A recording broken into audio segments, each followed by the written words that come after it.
My name is David Livingstone. I've been studying the occult for 30 years now, and I've written 5 books. My latest is a 6-volume, which is effectively a culmination of all my years of research. It's called Ordo, which is available online in print and in Kindle.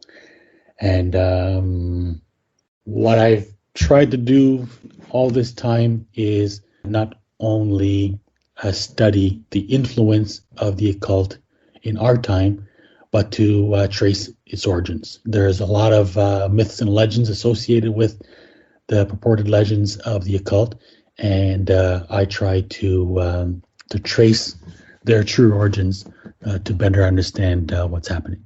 Although many people might not agree with calling it the occult, the thing that I think many people can agree with is that whether it's the arms lobby or for example, the financial lobbies, that it's really a tiny number of people that steer society, that have these kind of key powerful positions in make these key decisions about war and peace, these kinds of things.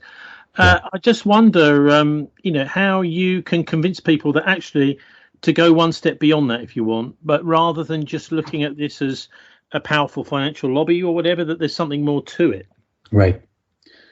Well, the problem is that it takes a little bit of a leap before you develop the interest to understand, right? To believe in the existence of a conspiracy, is difficult because it goes against our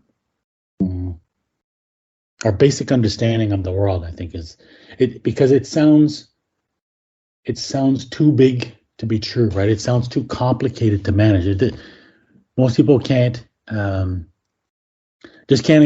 understand that with the world as large and as complex it is, that it's possible for a small group of people to exercise any sufficient degree of influence.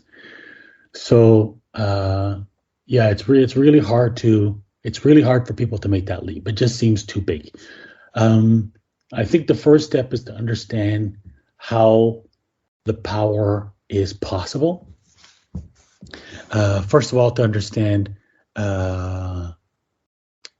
which institutions give power, and then, or which institutions contribute to a hold on power, and then how those institutions are who they consist of.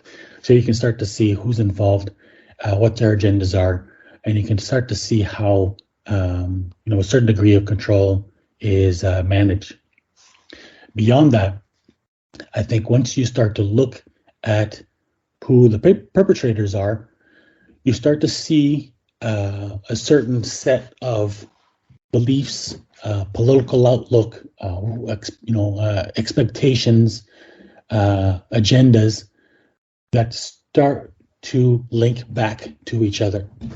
And so that's the key, is once you recognize the underlying belief system that connects them all, if you start to trace it, it traces back to the occult.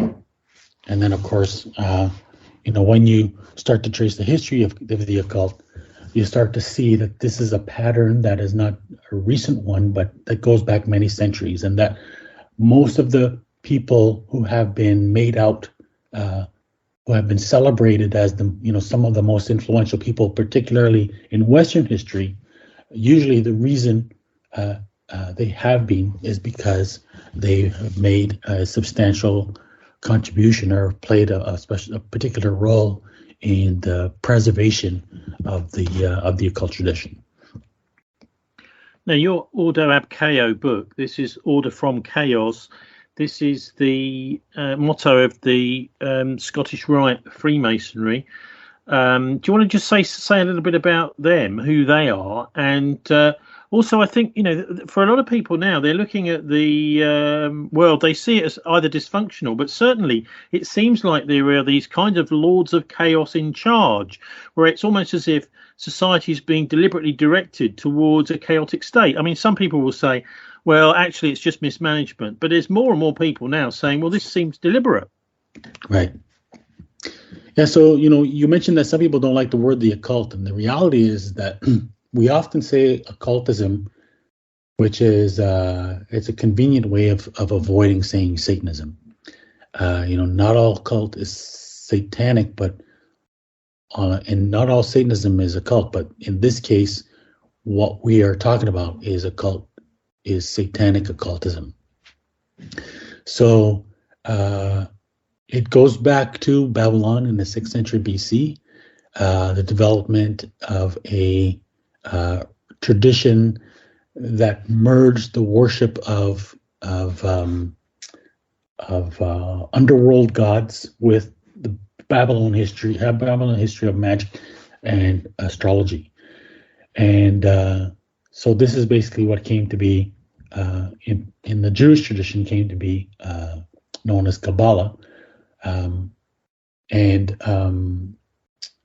it's basically it's a hierarchy of Judaism, and so it's the early practitioners would present themselves to the world as merely being an interpretation of Judaism, basically as a way of disguising their apostasy from Judaism. And what it's based on is the idea that Solomon had learned magic somehow from, basically some kind of discarded entities, demonic entities of some sort, and that he used that power to build. First of all, that he had a sigil, or the Star of David, or the Star of the Star of Solomon was a 6 morning star, which he used as a seal on a ring, apparently, to control these demons. And then he used his control over these demons to build the temple of Solomon. So there is a legitimate Orthodox tradition in Judaism that looks forward to the rebuilding of the temple as part of fulfillment of Bible prophecy with the return of the Messiah.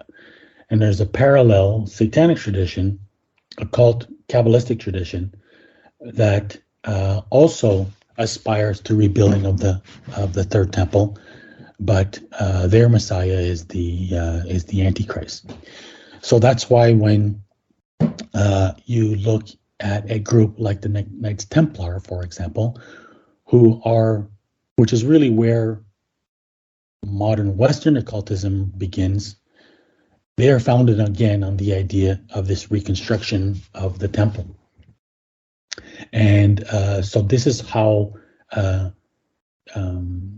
their place in history was appropriated by the Freemasons, who continued this concept of rebuilding of the temple. So they're called Masons or bricklayers because supposedly they are laying the bricks for the foundations of effectively a new world order, which is to be governed by the expected Messiah, who is going to. So they're laying the bricks for the rebuilding of the Temple of Solomon, the third temple. And so, as I said, this is understood to them to be a fulfillment of Bible prophecy. There's the rebuilding of the temple is central to Jewish expectation, but it's also found, of course, in the Book of Revelation, which turns out to be effectively used as a template for them to follow. And this is according to Albert Pike, who wrote Morals and Dogma. He's the Grand Master of Scottish Rite Freemasonry, wrote the Morals and Dogma, which served very much as a kind of Bible of Freemasonry. And he explains that the Book of Revelation is a Kabbalistic book, a coded book, and so effectively it outlines the plan that they are to follow. So they want to actively work towards fulfilling Bible prophecy, which is why they are,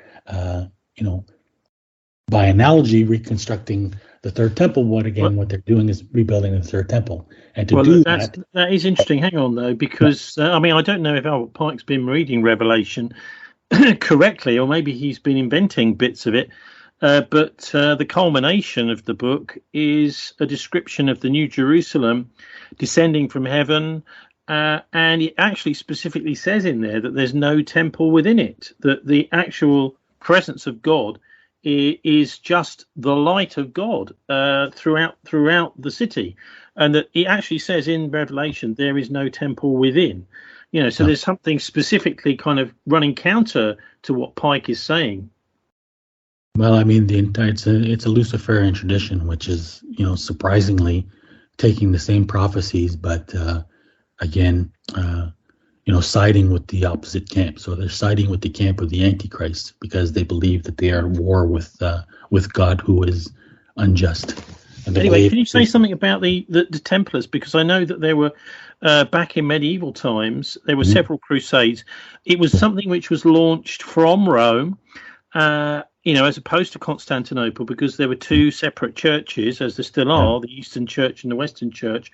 And I think it was the second or third crusade ended up with an absolutely horrific massacre in Constantinople, very, very convenient for the Pope, of the Orthodox Church, and in fact almost all, I think, the residents of Constantinople were slaughtered. Anyway, this was the Templars that were responsible for this. They're obviously an interesting crew. One of the basic things about them is they were kind of French based. They had bases in Britain, of which Bristol was one. They had Edinburgh too, and London, the famous Temple Church in London, which is now the centre for the legal profession, or much of the legal profession. The other thing is that they had a immunity from the law because they were sanctioned by the Catholic Church, and they didn't have to sort of obey really the laws of the individual lands that they were in, which is obviously quite handy, putting them above the law. So who were they? So the Templars basically. So the first crusade. First of all, we have to understand, who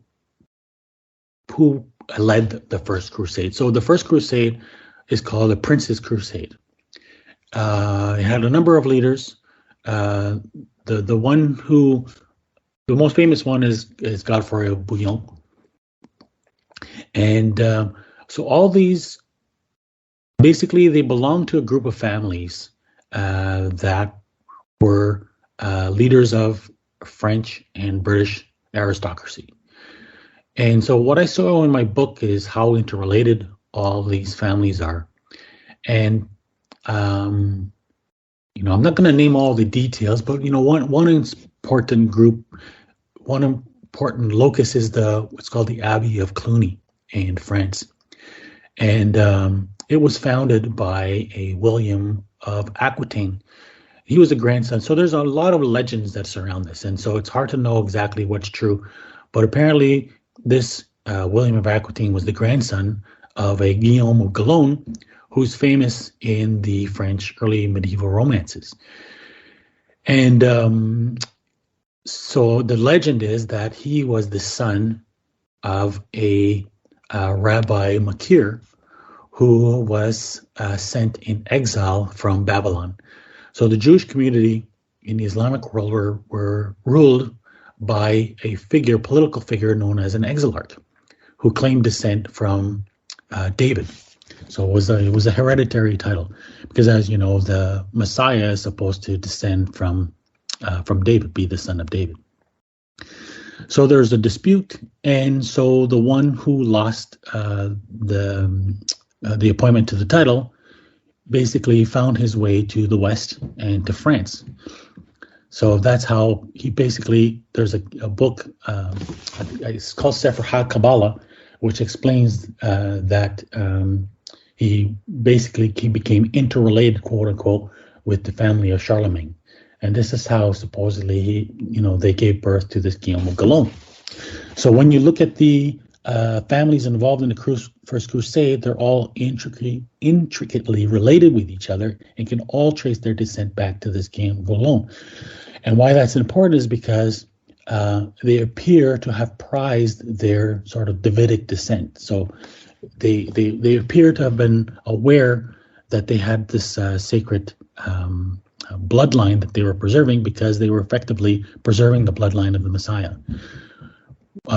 When you look at all these families, again, they're all the families that are interrelated. Like one of the important leaders of the First Crusade was Stephen of Blois. And I can't remember his relation, but I think he was a stepbrother of Hugh of Champagne.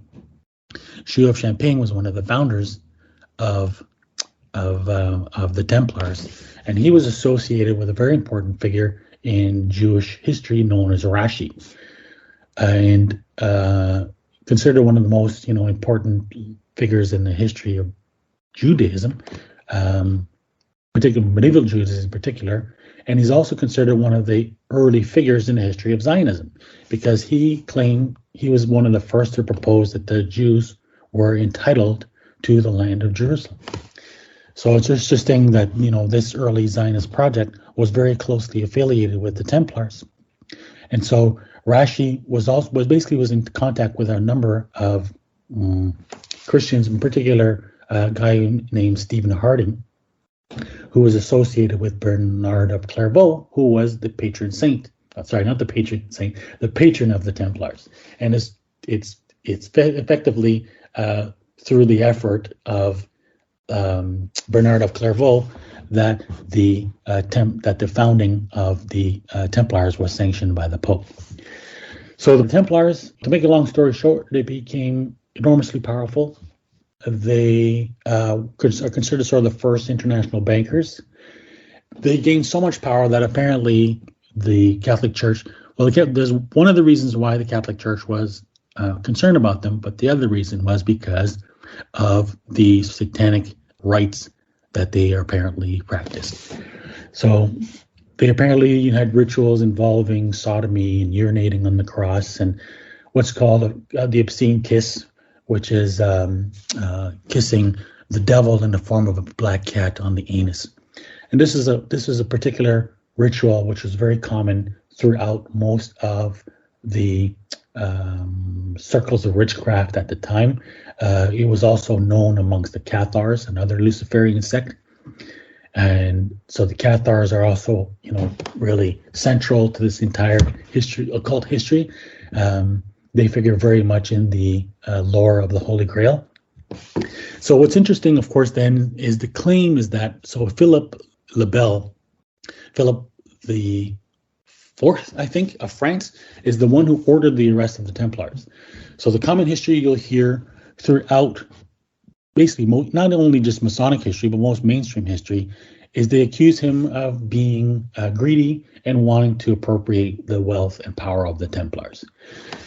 But the reality is that you can look at the true history of the Templars, and in particular, I'd recommend a book by Malcolm Barber, which is called The Trial of the Templars.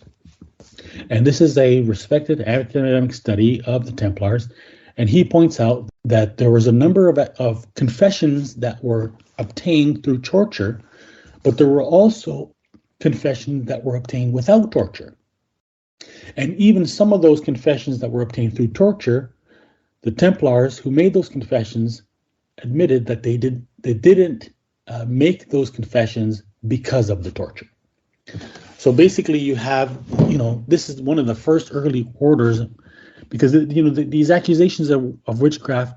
This is before what they call the burning times, before witchcraft became more widespread. Again, you found them amongst groups like the Cathars, but this is one of the first early reported admissions of devil worship, that were made at that time, and made in this case in one of the most politically powerful orders of the time. And that is largely the reason why, in secret, the Templars were believed to have, preserved some kind of secret and are revered ultimately by first the Rosicrucians and then finally the Freemasons.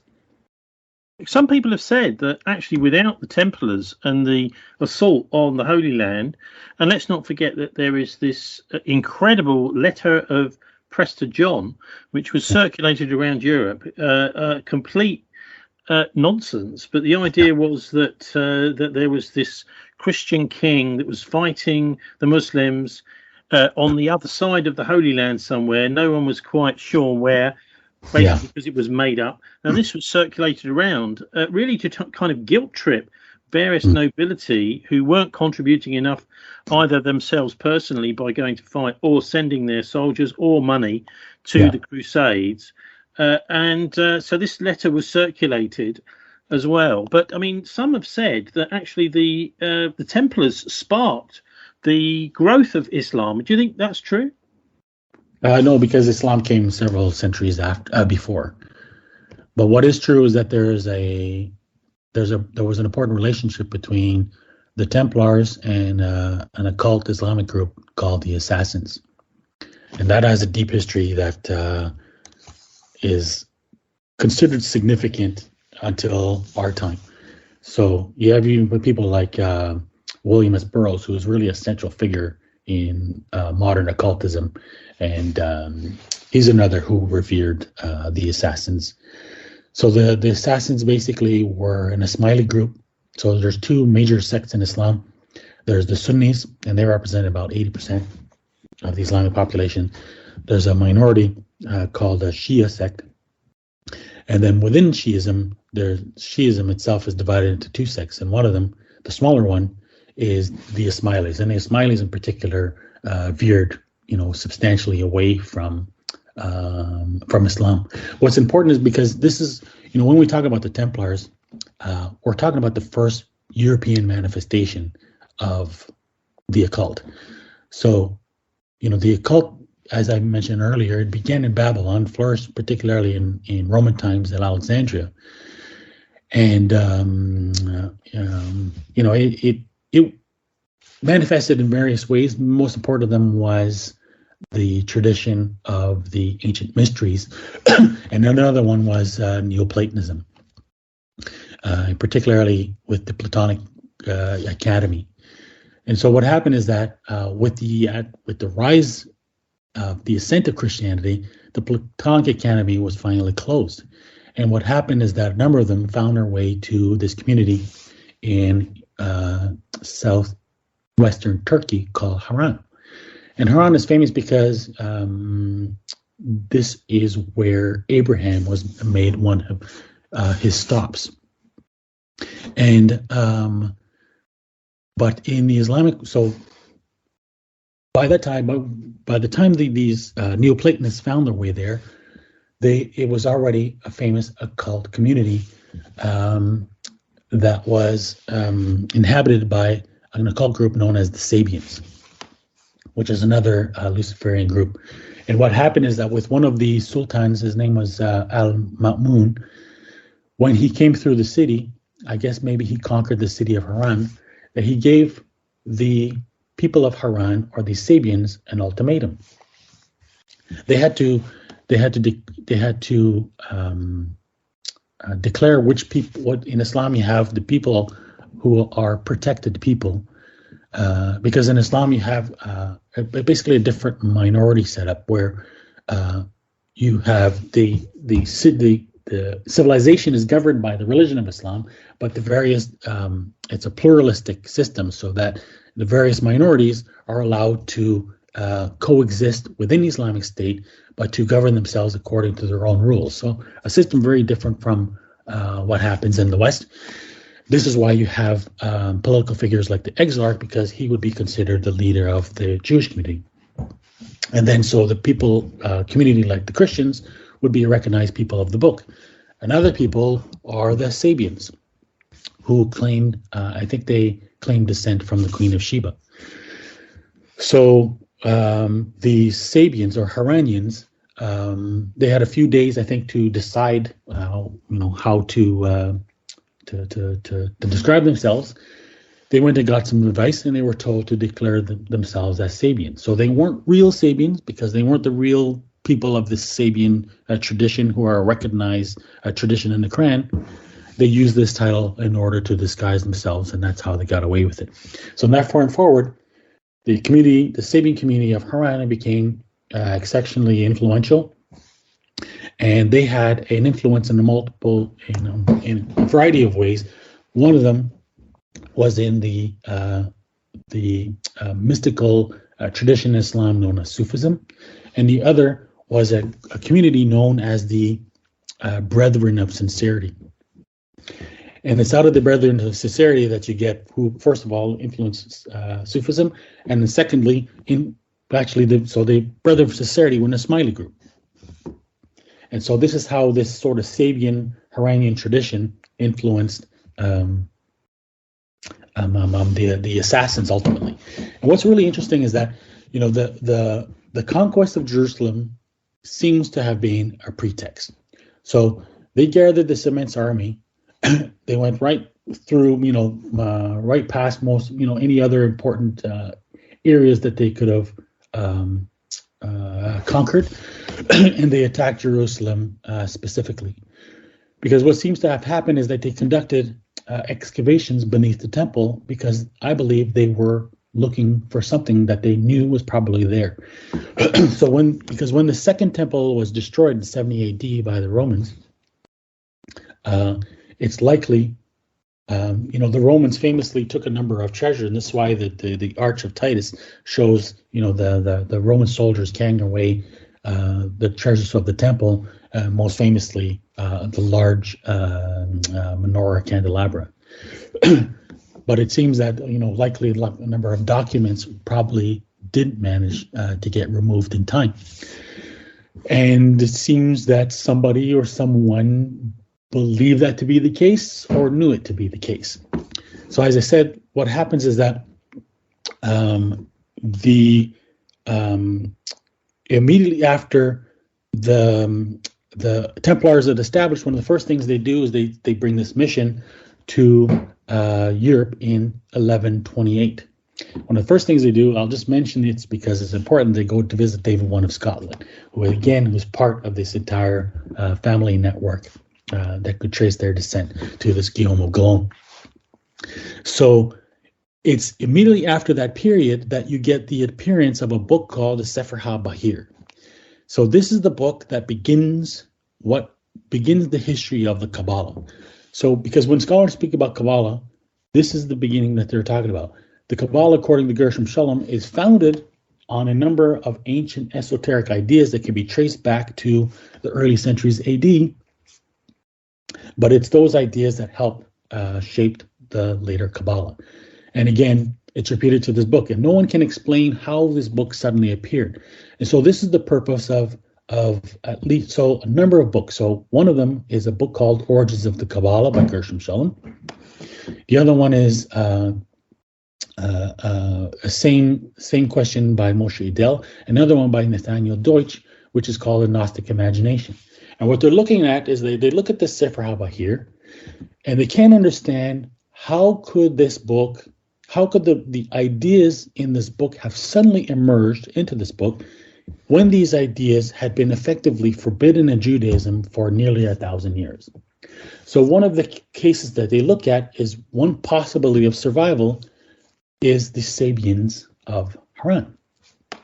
So it means that there's a multiple channels here that are happening, that it's contact with the Templar contact with the assassins, which could have been one of the conduits for the Sabian ideas, and the other one would have been the Sefer HaBahir, because according to tradition, the book appeared in, I believe, Germany first as a tattered bits, sort of like broken bits, almost as if it had been, an ancient scroll that had been discovered, and I believe probably excavated in Jerusalem. So this is how you have all these overlapping histories, and this is why it's so crucial, because this Sefer HaBahir not only gives birth to the traditions of the Kabbalah, but in turn the dissemination of the Kabbalah gives rise to occult Christian groups like the Cathars, and it's this tradition that ultimately gets transformed into the legends of the Holy Grail, particularly, but all the members of this aristocratic network that were all involved in leading what's called the Prince's Crusade to achieve the conquest of Jerusalem. For me, one of the most interesting books which brings a lot of this stuff up to date is called Born in Blood, The Lost Secrets of Freemasonry. I mean, there's so many books saying this is the lost secrets of Freemasonry. You can't count them. But this I found really excellent, making those very definite connections between the Templars and the Masons, even just the idea of the lodge being somewhere that one of these Templar witches basically could hide after Philip the Fair had them banned in Right. throughout Europe and in England. Actually, apparently, it took a long time to do it. I'm not sure they were ever totally banned in Scotland, so it might be that Right. that's where they ran off to. But back That's to right. what you were talking Yeah. about. I Mhm. mean, you're describing there quite an amazing scene during the Crusades where you seem to have, and maybe, clarify if I've not got you right, a Templar version of Christianity, which is totally fraudulent and Luciferian, and a similar thing going on in Islam with Right. the assassins. And actually, the two, even though what we're seeing is that this organization has got the Muslims and the Christians fighting, it's Mhm. actually secretly organizing this as a Luciferian kind of duopoly behind the scenes. Yes. Exactly. So what's really interesting is that one of the people who played an enormous role in occultism in modern times, who influenced most of the leading occultists, the founding occultists of modern times, his name is Jamaluddin al-Afghani. And he was born in Iran, which means that he was a Shia, but he basically presented himself as a Sunni. Every country he went to, he was kicked out. He ended up in Egypt, where he became Grand Master of the Masonic Lords of Egypt. And so he contributed to the formation of three important traditions. So the first one is that he was the leading exponent of the most important reform movement in Islam in modern times, known as Salafism, which became very closely linked with Saudi Arabia. And so this is the movement that evolved, first of all, into the Muslim Brotherhood. And the Muslim Brotherhood was the organization which was chiefly responsible for basically all Islamic terrorism in modern times. I believe that Osama bin Laden was a member of the Muslim Brotherhood. And basically, so you have the Salafi tradition, continuing their collaboration. And there was a very close collaboration between the Muslim Brotherhood and the Nazis, who basically worked hand in hand. And this is what, not only from their founding, but basically all through much of the century, you find that, people like Otto Skorzeny were collaborating with the Muslim Brotherhood. And then right up until, very recently, there was close ties between the Muslim Brotherhood and neo-Nazis. So now when you look at the Nazis themselves, the Nazis developed their ideas from those of Helena Blavatsky. And so Helena Blavatsky, she gained her teachings, channeled her teachings effectively from a number of Senate masters. And it's an author, his name is K. Paul Johnson. He's written a couple of books, and both of them make the case that Afghani was also one of her ascended masters. And there's a number of connections because he was close friends with friends of Helena Blavatsky. And you can trace Blavatsky's travel itinerary, and Afghani happened to be in the same place in most times, in many of those times. So, because apparently Afghani was a member of this so-called Brotherhood of Luxor, and this became an immensely influential organization, eventually known as the Hermetic Brotherhood of Luxor, which was an organization which taught Sabbatian sex magic. And one of the members of this group was, so basically out of the Hermetic Brotherhood of Luxor, you get basically the birth of modern occultism, influencing organizations like the Golden Dawn, the OTO that Aleister Crowley belonged to. And another person involved was René Guénon, who's a key figure in what's called traditionalism. So Guénon was also part of this other tradition, which is central to the 20th century, which is called Synarchism. And Synarchism was founded by a man named Saint-Yves d'Alvedre. And again, always connecting back to the same families, that when you look at the families who were involved in the Crusades, even though they lost Jerusalem, and I think it was 1290, back to the Muslims, these are families who continued to hold the titles of kings of Jerusalem, because they understood that in their bloodline was this descent from David. So effectively, they're preserving the bloodline of the Messiah. So all these families now were central. One of the most important ones was the families of Hessen-Kassel. And the families of Hessen-Kassel can trace themselves back to particularly the Night of the Swan. A lot of these families, this is how they could, this is where they sort of traced the importance of their descent, because the Knight of the Swan was apparently the father of Godefroy of Bouillon. And then his brother married, I can't remember who his brother married, but somehow this line of descent survived through his brother. And this is how you get, the descent of the Scottish aristocracy, and then again now this family of Hessen-Kassel. And the family of Hessen-Kassel were central to the Illuminati. So one of the central figures, his name was Prince Charles of Hessen-Kassel. It was with this family, it was with their father or their brother, that the Rothschilds began their career. They began their career basically building their wealth as bankers to this family. And so Charles of Hessen-Kassel then also became the Grand Master of the Order of the Asiatic Brethren.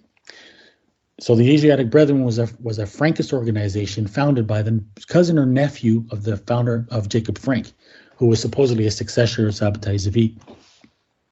And so this Asiatic Brethren, they're the ones who they became known basically in occult history, more modern occult history, as the Fractus Lucis. And this is the organization that ultimately evolved into the Golden Dawn. The reason why they're called Asiatic Brethren is because ultimately they're supposed to be a reference to the Eastern mystics that the Templars had come into contact with. So effectively, the Sabian tradition that had been transmitted to them through the assassins. And so back to Saint Yves d'Albert. So he learned, basically, he's the one who put forward this idea of Agartha, which was supposedly a sacred realm somewhere in Tibet, which is governed by, some kind of, mystical entities. And he learned of this idea from a man named Haji Sharif, known as an Afghan prince, who effectively was just another alias of Jamal Afghani. And Jamal Afghani, he made this very important admission. Historians tend to look at the Western occultists as being, really the key figures. So Blavatsky, Saint Yves d'Albert, René Guénon, Aleister Crowley, were really, in fact, all these characters, you can trace the influence you can trace back to is this Jamal Afghani. And this is what I wanted to mention. So what's interesting about Jamal Afghani is that he used to, in the Masonic Lodge in Egypt, where he was Grand Master, they used to refer to themselves as a brethren of sincerity. So overtly identifying themselves with the original brethren of sincerity who had influenced not only, again, the Sufi tradition of Islam, but most importantly, the Ismaili assassins. And so this is how, word for word, this is exactly what Afghani admitted. He said, we do not cut off the head of religion except with the sword of religion. Therefore, if you were to see us now, you would see ascetics and worshippers kneeling and genuflecting, never disobeying God's commands and doing all that they are ordered to do. So this is how he could disguise himself. I mean, he's a reputable Islamic reformer, immensely influential in modern Islamic theology. Played an enormous role in shaping the direction of the theology of Islam in at least the last century. So, but as you can see, he was also at the same time probably the most important figure in the modern Luciferian tradition. So now you can see how people like this operate, and how, in his case, he can use the cover of Islam to destroy Islam. And in the same way, you have people using the cover of Christianity, claiming maybe to be priests, claiming to be theologians, claiming to be mystics, claiming to be devout, but ultimately they are devoted to Christianity's destruction. Because their goal is the destruction of all religions, particularly Judaism, Christianity, and Islam, because it's a Luciferian agenda, which is again opposed to God, who they regard as unfair, and they view Satan as their liberator. Yeah. So I mean, when you talk about the Golden Dawn for them, of course, is the Eastern faiths taking over and really sweeping the world and sweeping the monotheistic faiths based on the Old Testament off the earth. Right. Exactly. It's a Luciferian conspiracy. They're out to fulfill, again, the prophecies of the end times, but from the side of Satan. I mean, it's all very well talking about the Templars today, David. But what I mean, what's the relevance today? Because as you've described, these groups are very well organised, actually, like wheels within wheels, and in different ages they manifest themselves in different ways. So, for example, it may be a bunch of Knights Templar sacking Constantinople in one age. In another age, it might be a Nazi concentration camp destroying the rabbinic tradition in Europe. And what about today, though? Well, I mean, you're seeing it everywhere today, right? It's in fact, I was rereading today the evolution of how modern societies have been shaped, right? So what's important is that before the modern European politics, societies were always run by empires, right? And the purpose of an empire is that usually it had some kind of guiding ideology or religion that it implemented in the form of a state, and that it would absorb as much territory as possible.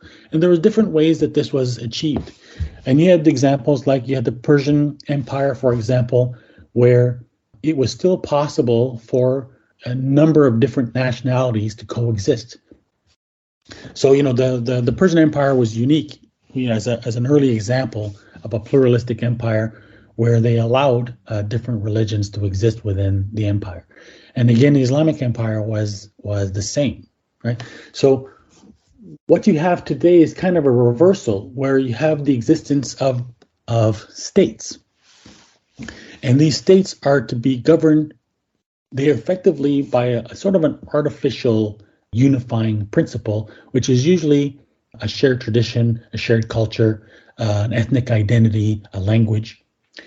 So instead of the governing ideal of the society being some kind of an ideology, it tends to be something more, let's say, more contrived and less meaningful in a sense, because this is even how you get to the point where you get the concept of race as being the basis of nationalism. So what's interesting is that the Rosicrucian movement emerged in 1618 when they try to hand over the crown of Bohemia to Frederick V of the Palatinate. Again, he is part of this same family network. And what that did is that it immediately upset the Habsburgs and began their 30 Years' War. The 30 Years' War concluded with the Peace of Westphalia in 1648. And so the Peace of Westphalia is considered to have laid the foundation for the modern creation, the modern concept of sovereignty. So instead of empires, you now have these states, because effectively we have to understand that this is the ultimate goal of the New World Order, is to create this global federation. So this is why you have that these societies, their goal, and you can trace the history of it all. So it goes from the Peace of Westphalia, then the Congress of Vienna in 1815 after the defeat of Napoleon, which again further divided, created most of the early modern states.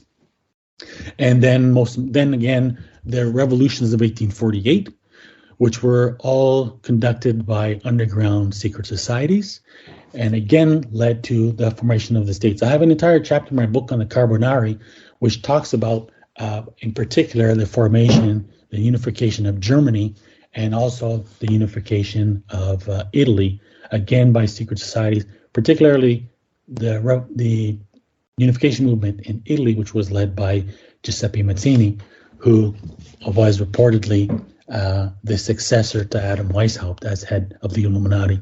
And you can see this entire network working underground within all these revolutions, all tied to various Masonic traditions that are working towards the formation of these states, because ultimately you can see how these states continue to concretize in the 20th century. And ultimately, one of the main accomplishments of the 20th century was first the creation of League of Nations, which was effectively a failure, but ultimately the United Nations, which is the beginning of this step towards achieving this federation.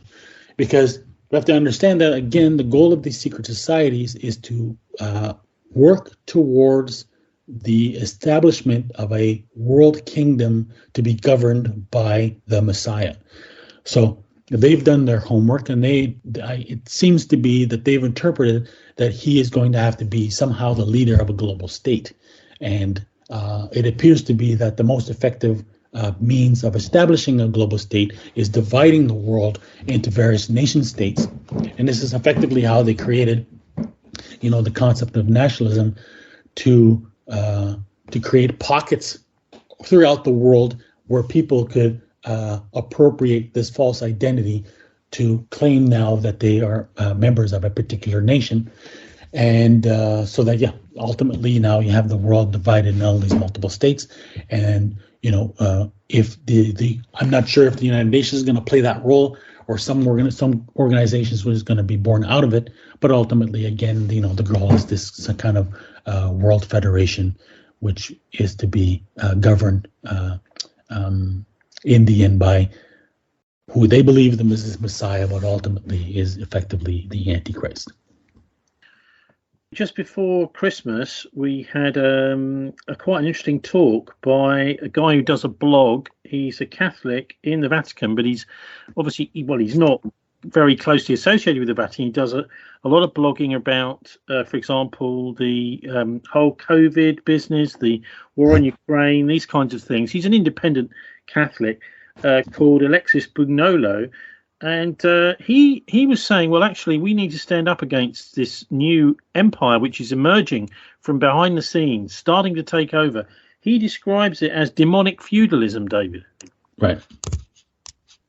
I mean, I mostly agree with what he's saying. I'm not sure how his characterization is accurate, or how he intends to mean it.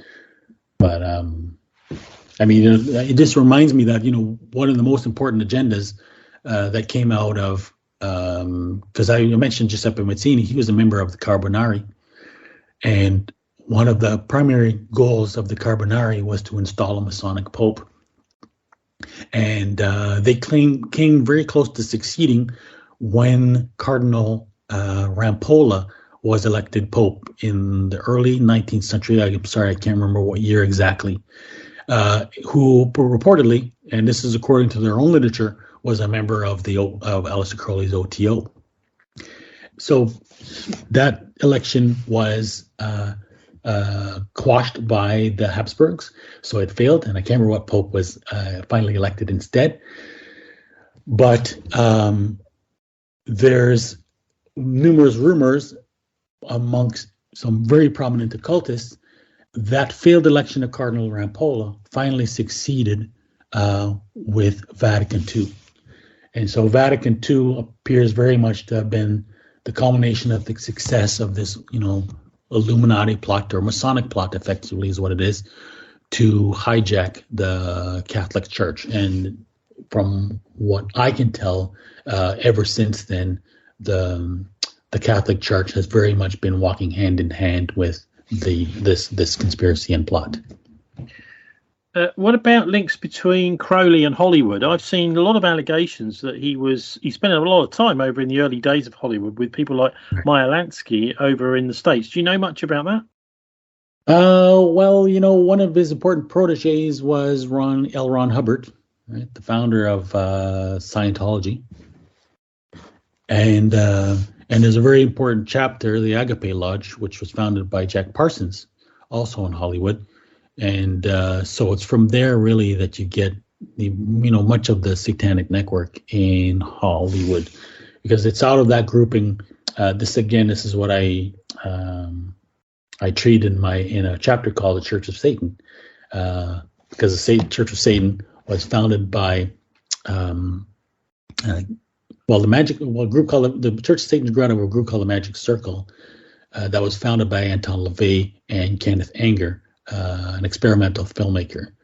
And so this is where you get this entire circle of, Parsons Agape Lodge, the Church of Satan,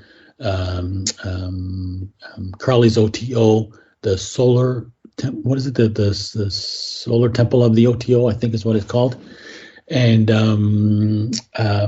so, in fact, there's an entire an amazing blog by David McGowan about Laurel Canyon that really exposes a lot of these connections. And this is where you get the group, particularly in the late 60s, that were affiliated with Charles Manson, like the Mamas and the Papas, the Beach Boys, the same group that were associated with Roman Polanski, who filmed Rosemary's Baby, which is, of course, an account of a coven trying to give birth to the Antichrist. And Rosemary's Baby was produced by Robert Evans. Robert Evans is a very interesting character, very influential in Hollywood. And he was connected with a guy, I can't remember his name now, I can't remember his name, who was associated with the Process Church. So, of course, the Process Church is a group that influenced Charles Manson. And, just to list all the numerous connections. So, the who was connected to the Process Church was the Son of Sam killings. And this is all exposed by an amazing book by Maury Terry, which I highly recommend. There's also a documentary on Netflix about it. I think it's called Sons of Sam. And the Son of Sam apparently attended parties held by Roy Cohn.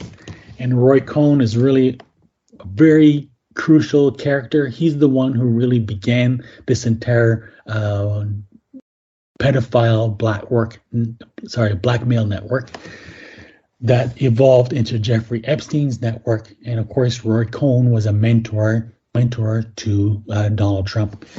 And that's just a smattering of, just a few of the connections. That's really where the connections begin. And then you have all the various people in Hollywood that are tied to them in some way. Now, I think probably one of the most important bits of work you've done recently, David, if I might say so, is on transhumanism.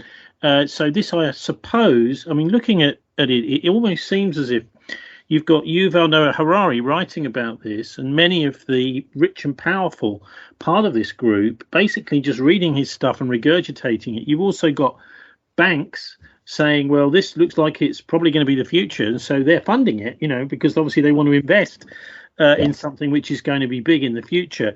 Right. And in a way, it's almost like we're all following someone else's dream in transhumanism. Could you just say a bit about how that links back into this finally? Well, the transhumanism is central to this Antichrist conspiracy, right? So the goal is, as I mentioned, is to create this global federation of states to be governed by the Antichrist. But the question is, who is the Antichrist? And so the Antichrist is supposedly a son of David, so he's supposed to descend from these various aristocratic families. Probably the person who's most important to have claimed the title of King of Jerusalem, who played a central role in the modern conspiracy and is a descent of the entire bloodline, was Otto von Habsburg.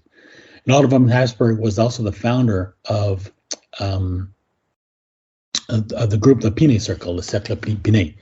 And that is basically the umbrella organization that ties almost all of the far-right groups, fascist groups in modern times. And that's really the core of where the conspiratorial influence is. But where it goes back to is the idea of cybernetics. And so out of cybernetics, you have two traditions.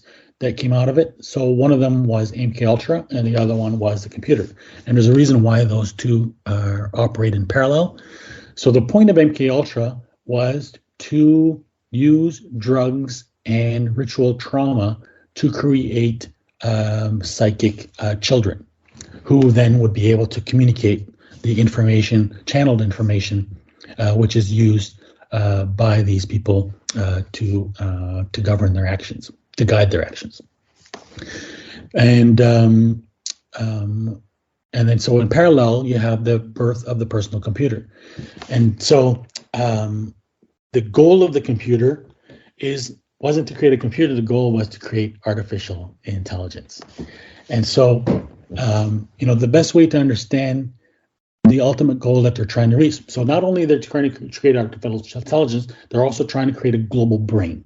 So the idea is to have this massive global computer that will be run by artificial intelligence, and will have access to the accumulation of human knowledge, so that every book, every article, anything that's been published any time in history at its disposal, as well as all of the actions of every human being on the planet Earth. There's a great logo that was created by the Total Information Awareness Program of DARPA, which has it's a globe, and then beside it there's a pyramid with the all-seeing eye. The same pyramid is found in the back of the American dollar bill, and you can see that it's casting its rays on the entire globe. So basically, that's what they're trying to do. They're trying to create this all-seeing eye, which is to be worshipped as a god. And how this ties into MK Ultra and transhumanism, I think we've talked about this before. I've mentioned that the movie that explains all of this is Lucy. And Lucy is curious because the name Lucy is important in two ways. It's the name that was given to the skeleton, the first female human discovered by S.B. Leakey, and he named it Lucy. And apparently the name was inspired by Lucy in Sky and Diamonds, which, as is popularly known, is supposed to be a reference to LSD. And LSD, of course, is the key drug of the MK Ultra program. So what the movie suggests is that the key main character, she's able to take this drug, which makes her achieve super intelligence until the point where she's able to merge with a computer. So this is kind of one of the goals of transhumanism. This is actually an idea that they have. They are so fundamentally materialistic that they believe that the brain is just a biological fleshy computer, and they believe that it will be possible to replicate a person. So they don't really have a concept of the soul. They believe it will be possible to replicate the person, and that person will be possible to upload that person to a computer, and therefore they will reach immortality. I mean, surely Lucy might just be Lucifer. I mean, is that simple? Point. Yeah, very possibly. It's yes, I think so. So particularly on the transhumanism, I mean, I think if people want to catch up with what's going on, they really need to pick up on this History of a Dangerous Idea book of yours. Whereabouts can we find you and follow your latest books, and also, of course, your Ordo ab Chao? Right. So I maintain a website. It's ordoabchao.ca. That's where I have my bio. I have links to all my previous books. So there you can find links to all my books that are available on Amazon. You can easily find PDF copies as well too through a Google search online of most of my books. On my website as well is my latest book, which is Ordo ab Chao, again in 6 volumes, which is entirely online. And there's also links available to the print version, which can be purchased on Amazon, as well as a Kindle version. And for anyone interested in the Templars, who's in Bristol, we've got the Temple Church, which is the famous Leaning Tower, on the street between Union Street, Victoria Street, between Bristol Bridge and Bristol Temple Meads Station. Temple Meads, right next to which is a big pub called the Knights Templar. And the actual original spot where the Templar boats, ships would moor is on Welshback, which is just off Baldwin Street, which, of course, as David will tell you, well, I'm not going to let him because I will. It was several Baldwins who were kings of Jerusalem. So much of this stuff is written into our street names and place names here in Bristol. David Livingstone, thanks very much for joining us. Thank you very much, Tony.